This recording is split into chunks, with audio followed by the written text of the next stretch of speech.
Welcome to our latest Wandering Walks of Wonder History Walk-in Tour. Today we're headed to downtown Manhattan, Kansas. Manhattan, Kansas isn't just a spot on the map, it's where the Kansas River meets the Big Blue River in northeastern Kansas. Picture this, a town founded back in the 1850s by folks from the New England Immigrant Aid Company. They called it a free state town during the tumultuous Bleeding Kansas era, and get this, it's fondly nicknamed the Little Apple, a playful nod to its big cousin, New York City. Today, Manhattan buzzes with life, especially thanks to Kansas State University, making it a vibrant college town with a sizable student crowd. But rewind a bit, before all this, the land was home to indigenous tribes like the Kaw people, who called it Blue Earth Village, nestled by the Big Blue River. Fast forward to the 1850s when settlers under the New England Immigrant Aid Company arrived. Originally, they planned separate settlements named Pallistra and Canton, but soon merged into one place called Boston. Then, in a twist of fate, a steamboat mishap brought in more settlers from Ohio who insisted on renaming the place Manhattan. And that's how Manhattan was born. Throughout its history, Manhattan stood its ground as a free state stronghold, even amidst tensions with pro-enslavement factions. It quickly grew, protected by nearby Fort Riley, and became the county seat of Riley County in 1858. The city thrived further with the gold rush in the late 1850s as travelers stocked up on supplies before heading west. The founding of Kansas State Agricultural College in 1863, now KSU, marked a turning point, making it the nation's first land-grant university to admit women and men equally. One of the first historic buildings that we see on our tour is the old Riley County Courthouse. It was built between 1904 and 1906. This courthouse, though, has always been more than just a place for legal proceedings. Over the years, it's housed a wide variety of offices that reflect the changing needs and priorities of Riley County citizens. At various times, it provided space for the Grand Army of the Republic, the County Commissioner of the Poor, the local Red Cross and Emergency Relief, the Farm Security Administration, the Welfare and Health Departments, the Civil Defense Office, and even for a while, the State Parole Office. One particularly memorable chapter in the building's history came in 1918, with so many soldiers stationed at nearby Camp Funston, just close to Fort Riley, who were eager to tie the knot. Judge Morris had such a steady stream of wedding ceremonies that he moved into the courthouse temporarily just to keep up with demand day and night.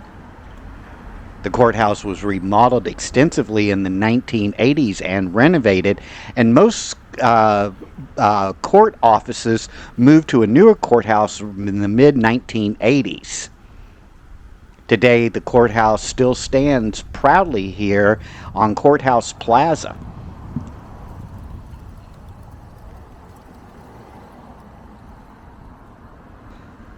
Back in 1925, construction began on what would become one of Manhattan, Kansas's most iconic buildings, the Wearham Hotel.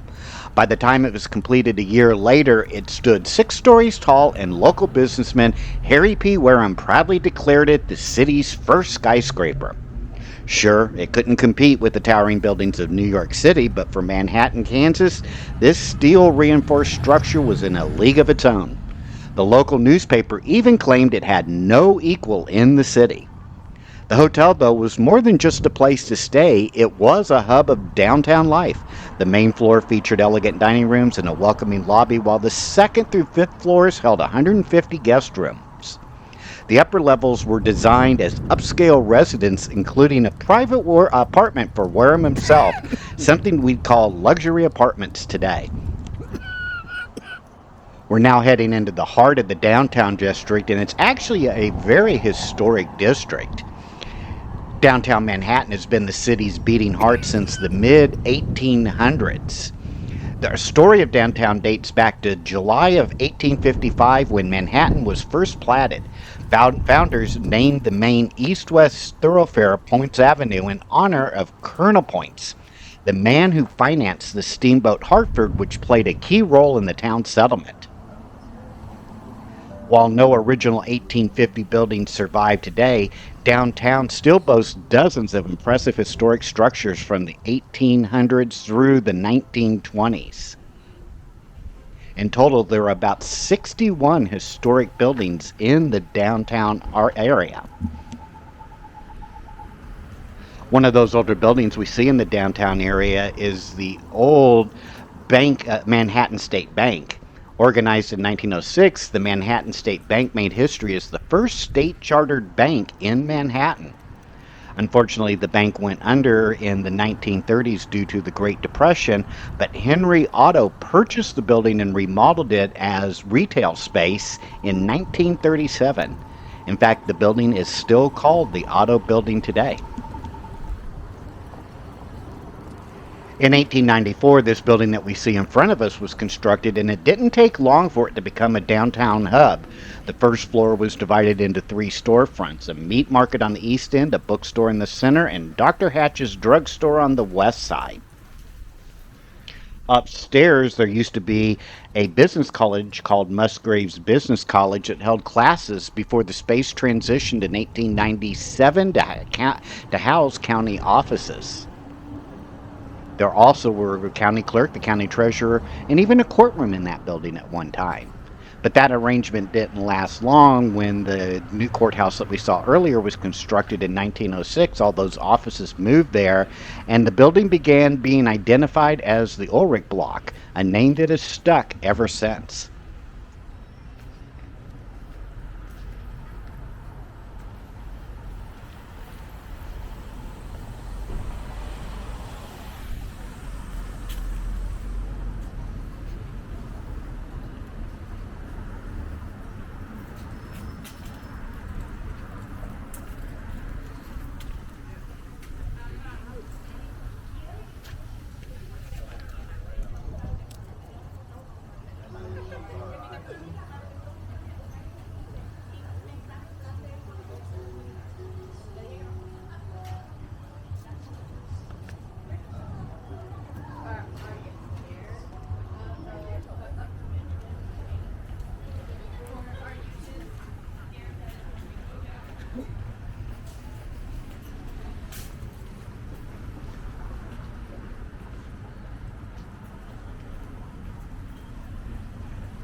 This beautiful stone arch that we see originally stood from 1878 to 1924 as the grand entrance to Central School at 600 Leavenworth Street.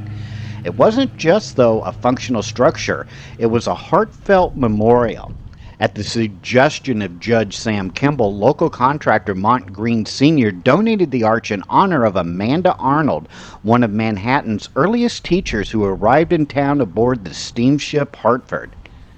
The tribute extending to all the pioneer school teachers who helped shape education in early Manhattan.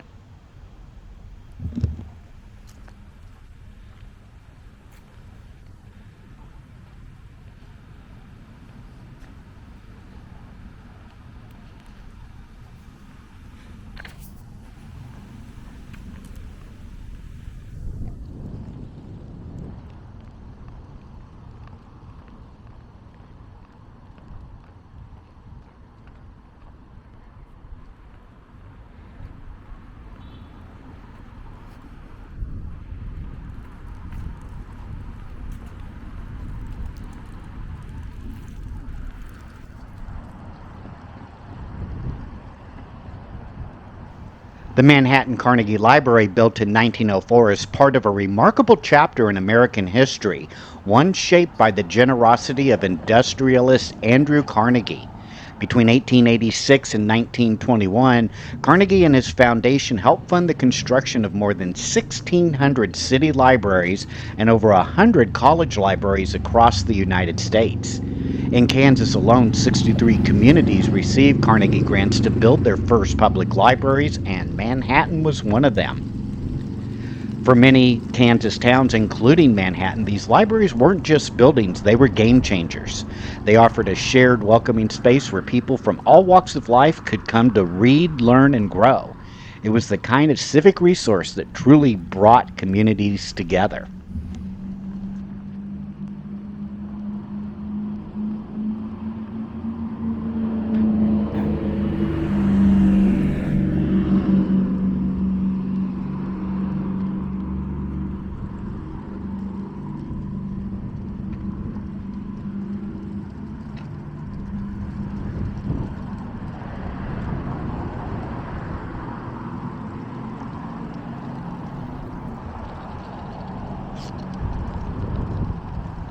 The roots of First Presbyterian Church go back to 1867, when a group of just 22 charter members officially formed the congregation. Their first place of worship was located right in downtown Avenue, placing them at the heart of the growing city. As the congregation expanded in both numbers and mission, the need for a larger, more permanent space became clear. In 1911, construction began on this church building that we see, and was completed in 1916.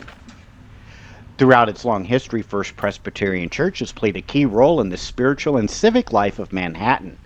A notable moment came in 1874, when the church hosted the first official meeting of the Kansas State Agricultural College Alumni Association, now known as the K-State Alumni Association, cementing a unique connection to the university's heritage.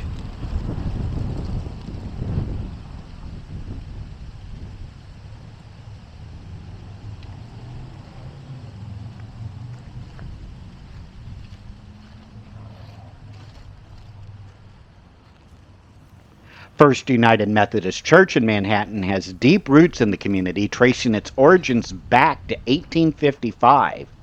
Established by early settlers committed to the abolitionist cause, the church has played a pivotal role in the spiritual and social fabric of the area. The church was founded as part of the Methodist movement's westward expansion during the mid-19th century. In 1858, the congregation was instrumental in establishing Bluemont Central College, a Methodist affiliate institution that later became part of K-State University.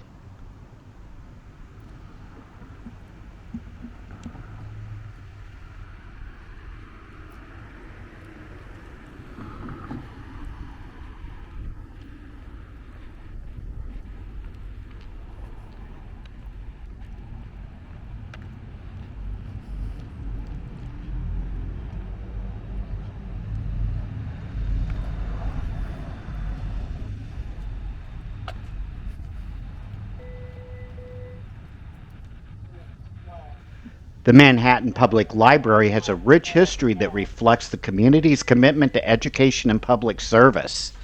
Manhattan's first library organization was incorporated in 1856, even before Kansas became a state.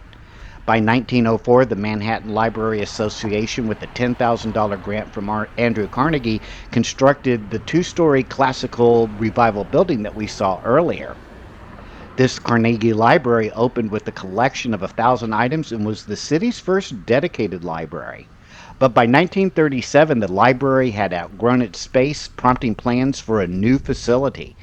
In 1969, a new $825,000 library opened up and was significantly remodeled in 1996 and expanded greatly.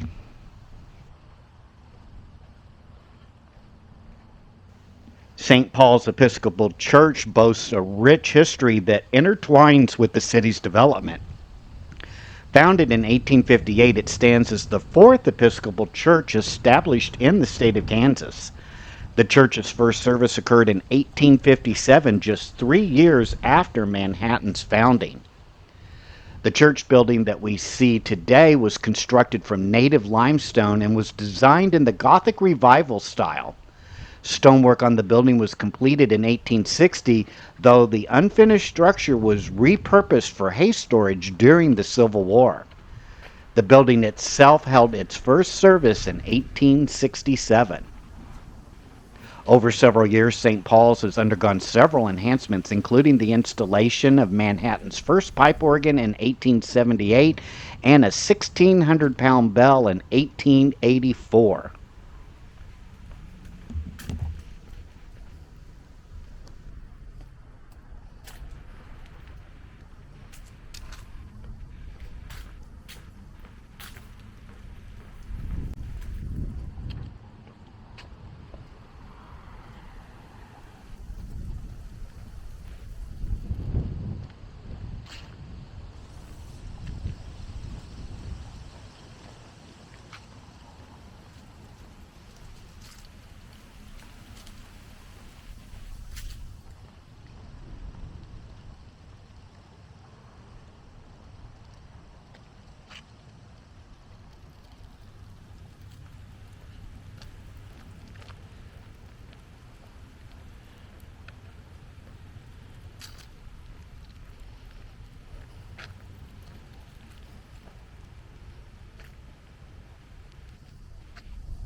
We're now walking through the Houston and Pierre Streets Residential Historic District. This district tells the story of how Manhattan's neighborhoods grew during the late 1800s and early 1900s. Located just south of Poyntz Avenue, the area became one of the city's most sought-after places to live, especially for the well-to-do middle class. Back then, Manhattan was thriving as a rural railroad hub, county seat, and college town, and this neighborhood fit right into that vibe.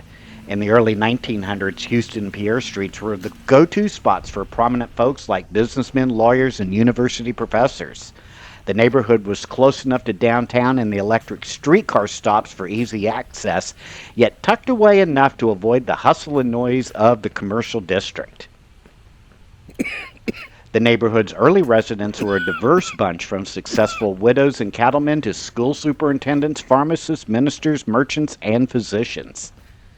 What really stands out about this district are the charming tree-lined streets and homes that spanned about 75 years of architectural styles, from the Gothic and Greek Revival to Tudor Revival, Queen Anne, Craftsman bungalows, and more.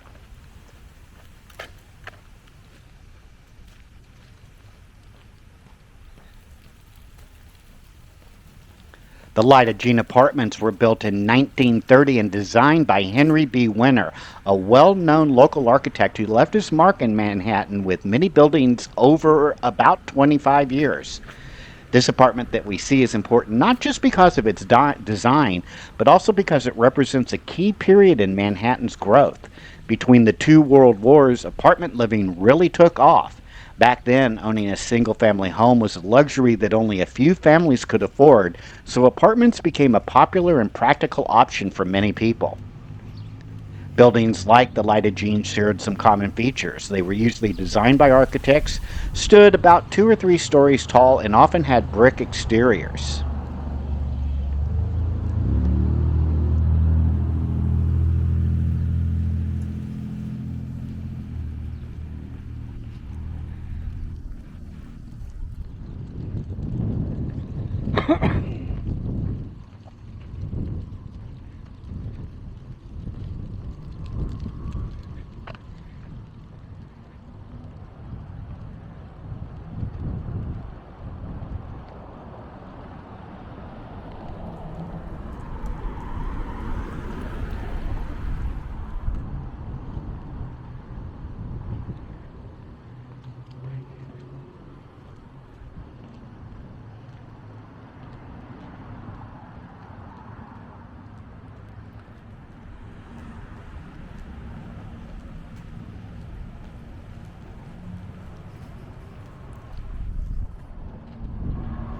Constructed in 1909, this building was Manhattan's first permanent U.S. post office.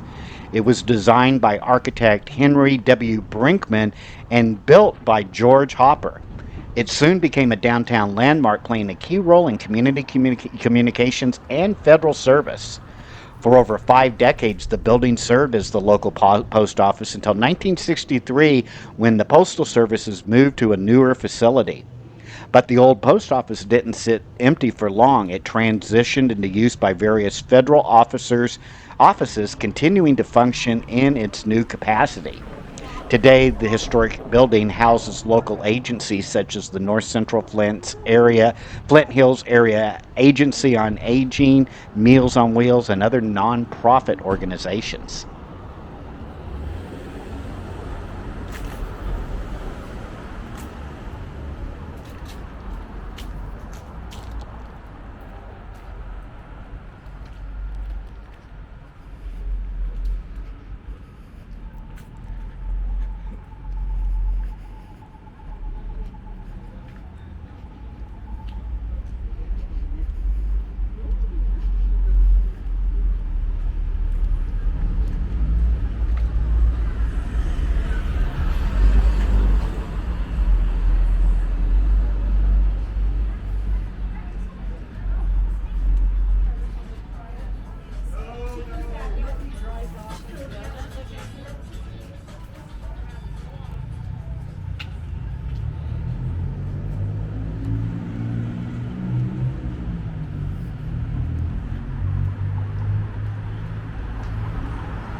I hope you've enjoyed this Wandering Walks of Wonder tour throughout historic downtown Manhattan, Kansas, and learning a little bit about the people and buildings that make Manhattan a great place to live. Make sure to hit that like and subscribe button, and we will see you on our next Wandering Walks of Wonder history tour. Take care now. Bye-bye.